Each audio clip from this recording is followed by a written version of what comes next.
Welcome to MMA FanCast. I'm Luke Basin, and today I'm joined by a special guest on the first MMA FanCast of 2021.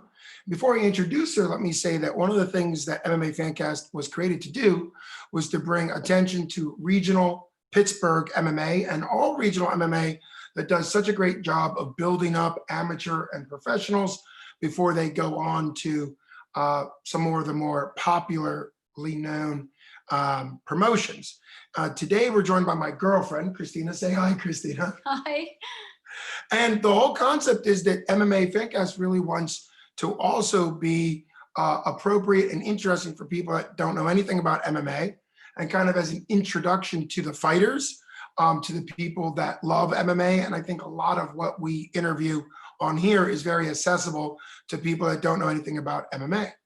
So to kick it off, thanks for starting off the year 2021 by coming on the show. I know you know that I spend a fair amount of time doing this. And we'll just start off with an easy question. What did you know about MMA prior to hanging out with me? Honestly, nothing. Okay. I don't even think I had heard about it.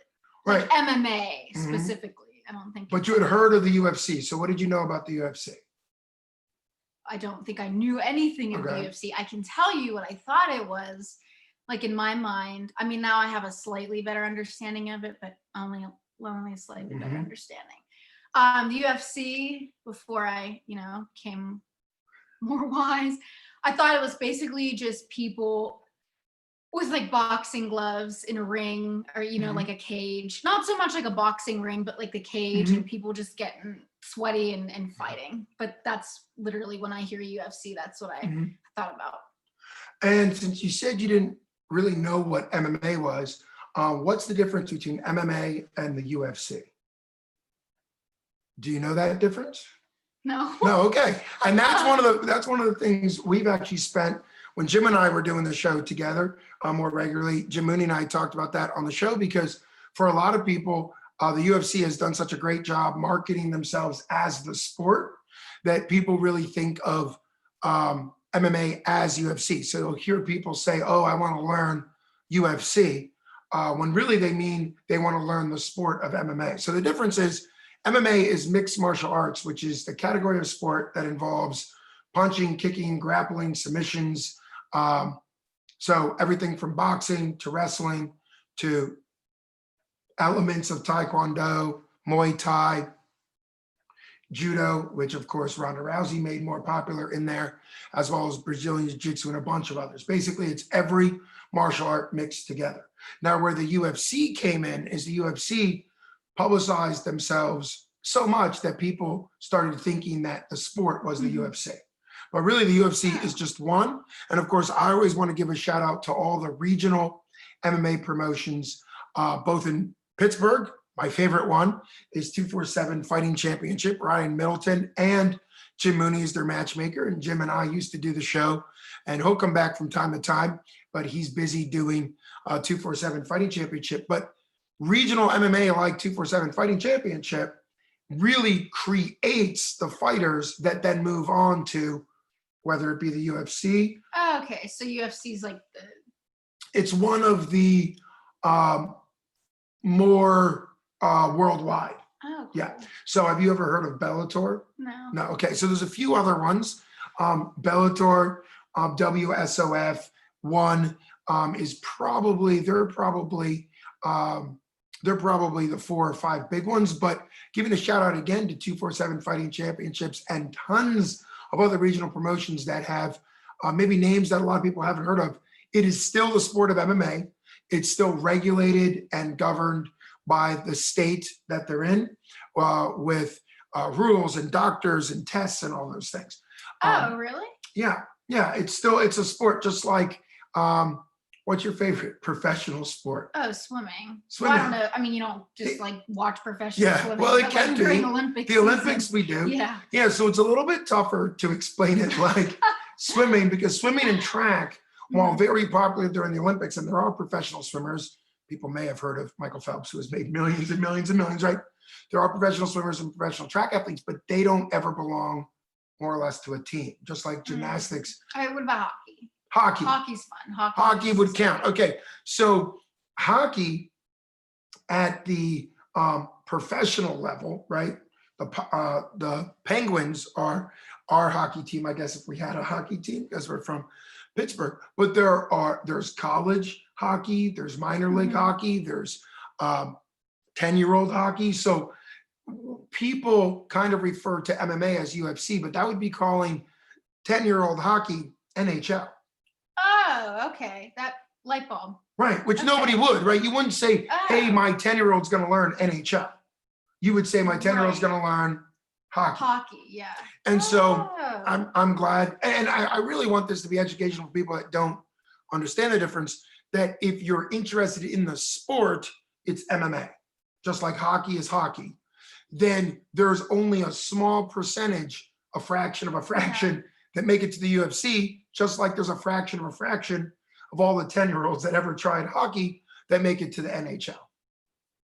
And just like the NHL stands for National Hockey League, the UFC stands for Ultimate Fighting Championships. And the concept of UFC, which was not started by Dana White and the current CEO and leaders, was Art Davies had the idea that in the 90s that the term ultimate fighting was the concept of blending all of them together and seeing which style was the ultimate or the best.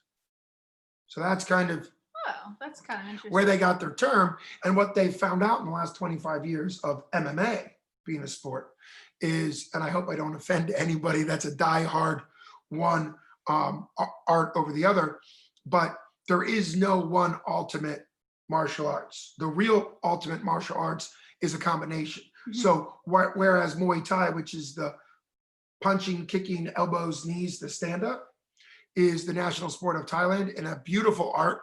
And I love everybody that just does it as an art. But if you take that into the UFC or MMA, more particularly just into the sport of MMA, that is only going to be one element of it. Just like Daniel Cormier, who has since retired, was an Olympic level wrestler. He used Olympic level wrestling in MMA, but obviously he had to learn a bunch of other things as well. When MMA was just starting and the UFC was starting out, nobody really realized that there would be a blending of the arts. People just kind of assumed that we would find out whether or not judo was the best art, or whether or not wrestling was the best art, or whether or not boxing was the best art as a pure art. And that kind of goes back to what you thought the UFC sort of more was, which was just one art as opposed to a mix of many. Off the top of your head, we did not plan this, as this can probably be obvious.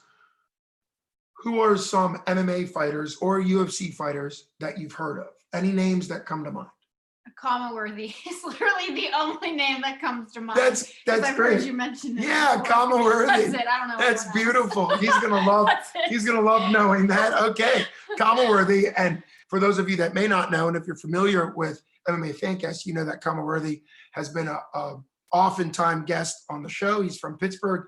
He runs the Academy Pittsburgh, the MMA Academy in Pittsburgh, and he's a UFC fighter who had the upset of the year on the betting odds. He was the largest betting underdog that won in the year of 2019 in the UFC, making his debut, going from 247 Fighting Championship. He was the first ever professional champion at 155 pounds for 247 Fighting Championship. And something that Ryan Middleton has said on the show, the owner of 247 Fighting Championships, is that the reason why he created it for Pittsburgh is he knows there's Pittsburgh talent, Coma Worthy being one of the first people he mentioned, as well as John DeJesus, who has since gone on and be successful in Bellator. But Ryan was on this show before the first event ever of 247 Fighting Championships and said he knew that there was talent in the Pittsburgh area that deserved to have the opportunity to fight for a home crowd, to build up their record and really show the UFC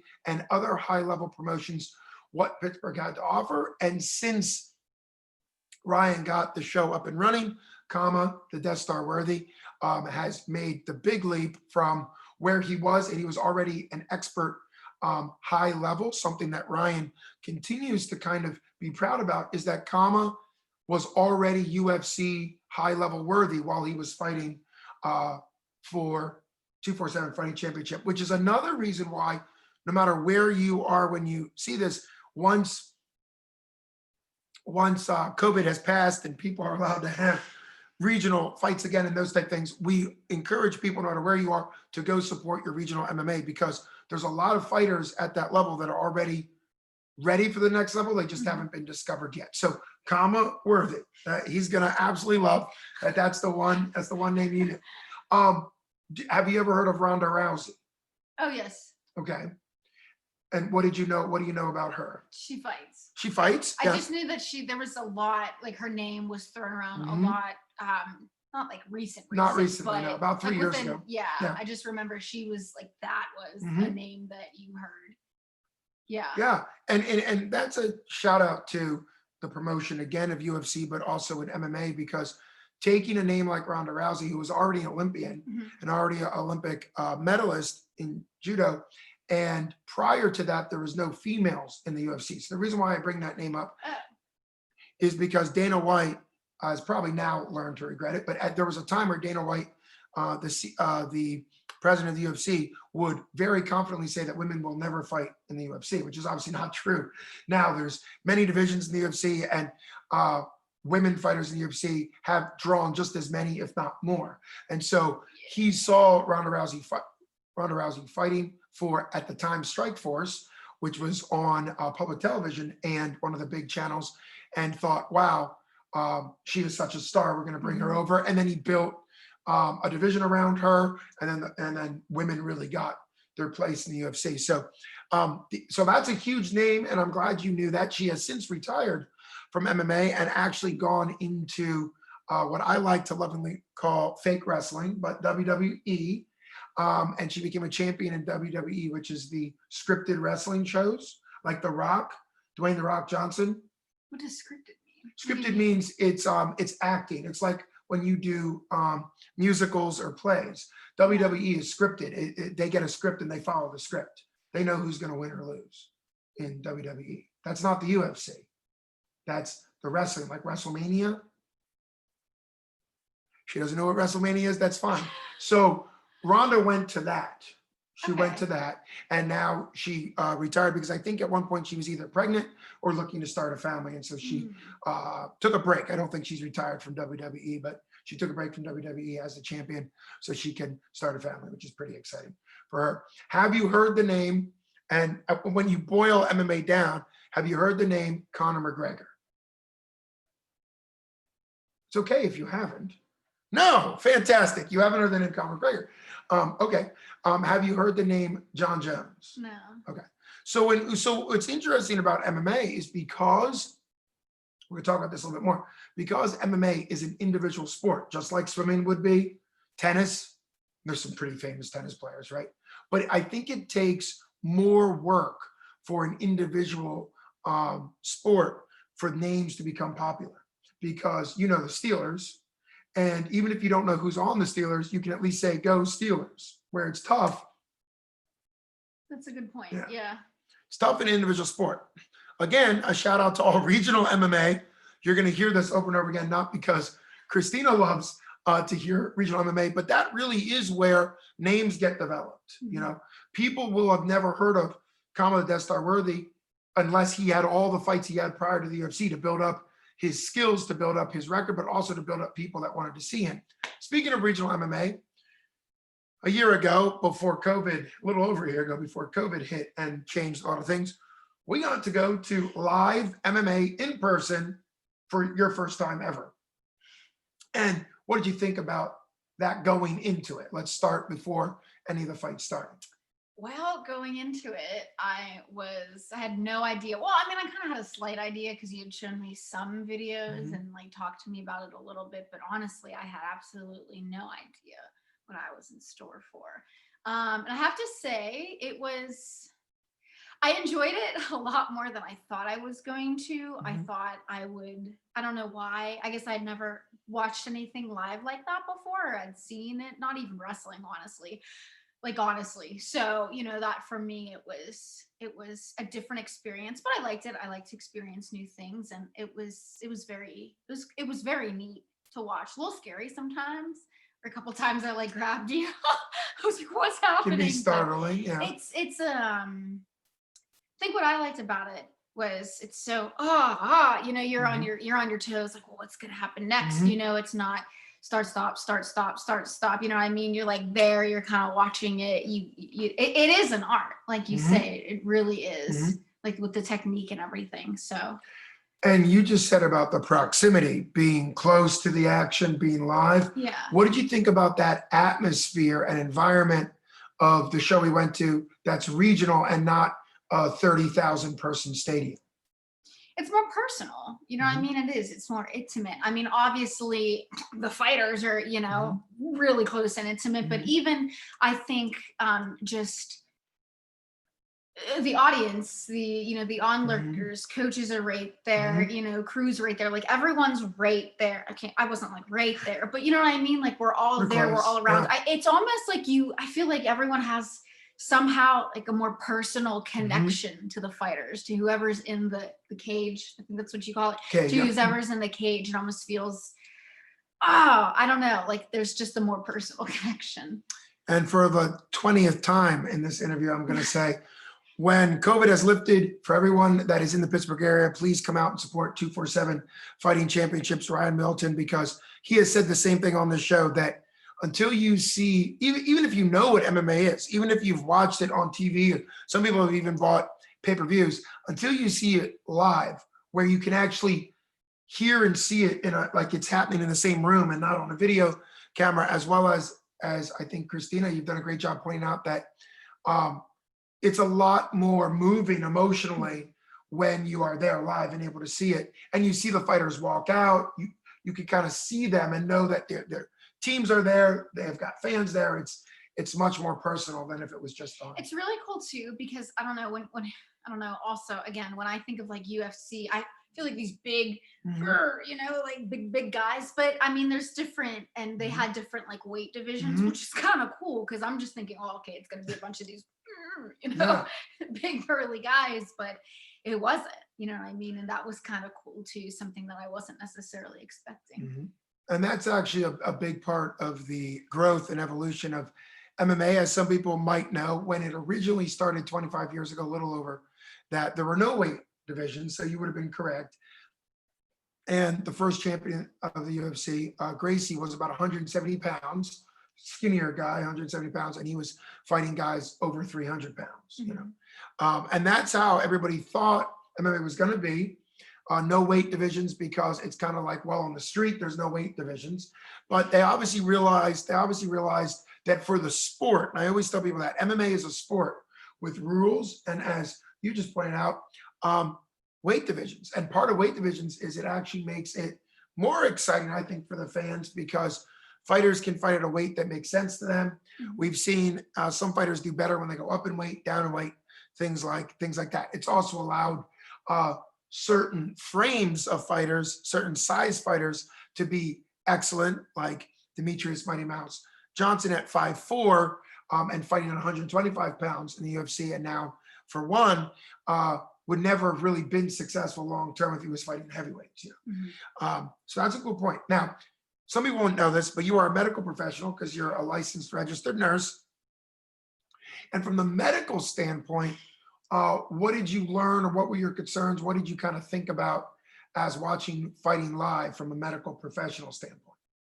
Honestly, I was on like, I don't know, high alert almost the entire time. I was like ready to be, I was waiting for something to happen, and gotta jump into action. Someone just broke a bone, gotta go, It didn't happen, thank goodness. But it's kind of scary because I don't know, as a medical person, you try to help people, you know what I mean, when they do hurt themselves, and you try to keep people healthy. And then when you're watching these people really just kind of go at it, and not like destroy each other, but you know what I mean? I mean, like potentially injure each other. I'm just sitting there and it's like, what?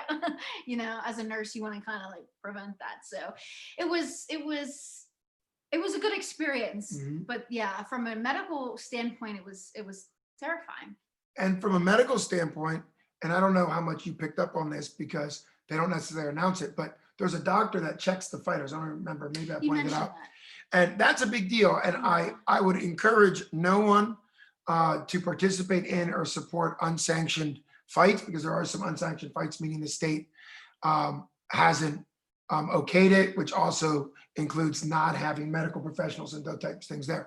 But in all sanctioned fights, you're going to have medical professionals. The ambulance is going to be like right there. I think, the EMTs and the doctor has to check the fighters both before and after all the fights. Which I didn't know before. So that's. And there's a lot of people, because it is a combat sport, that thinks, oh my goodness, these people are going to get seriously hurt. And surprisingly, MMA, and maybe because of all those safeguards, even though MMA is violent and has a lot of contact, it doesn't have the same number of injuries as, let's say, football. Even though you'd think it would, it's because you've got many more safeguards and also a little bit more awareness of, hey, there's two people fighting. Let's be very wise. I think when you watched it live, I had to go over what the referee was doing in there. Do you remember? There's a third person in the cage besides the two fighters.